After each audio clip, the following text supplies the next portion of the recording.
गेल्या वर्षभरापासून संगमनेर तालुक्यात अवैध वाळू उपसा प्रश्न गंभीर बनत चाललेला आहे। तालुक्यातील जोरवे गावात तर अक्षरशः वाळू तस्करांनी हौदोस मांडलाय। इतकंच नव्हे तर 5 ते 6 दुचाकीवरून देखील वाळूची वाहतूक होत असल्याचं चित्र या भागात काही दिवसांपासून पाहायला मिळत आहे।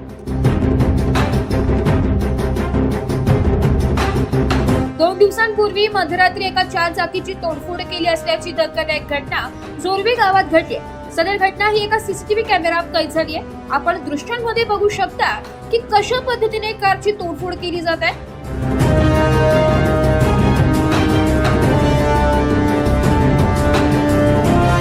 मात्र मिळालेली माहिती अशी की आठवडाभरापूर्वी एका राजकीय नेत्याचा वरदहस्त असलेल्या वाळू तस्कर कार्यकर्त्यावर तालुका पोलिसांनी कारवाई केली आहे आणि याच कारवाईची पोलिसांना माहिती दिल्याच्या कारणावरून गोंधळ करत कारची तोडफोड केली असल्याची चर्चा रंगू लागली आहे। एकूणच एकेकाळी सुसंस्कृत गाव म्हणून ओळखल्या जाणाऱ्या जोरवे गावामध्ये गेल्या काही महिन्यांपासून वाळू तस्करांचा सुळसुळाट सुरू झाल्याने गावाचं नाव देखील बदनाम होत असल्याचं नागरिकांकडून बोललं जाते।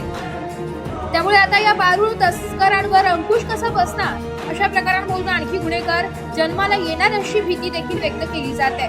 त्यामुळे आता संगमनेर पोलीस वाढत्या गुन्हेगारीला कसा आळा घालणार हे बघणं महत्त्वाचं असणार आहे। रिपोर्ट नवतेज महाराष्ट्र संगमनेर।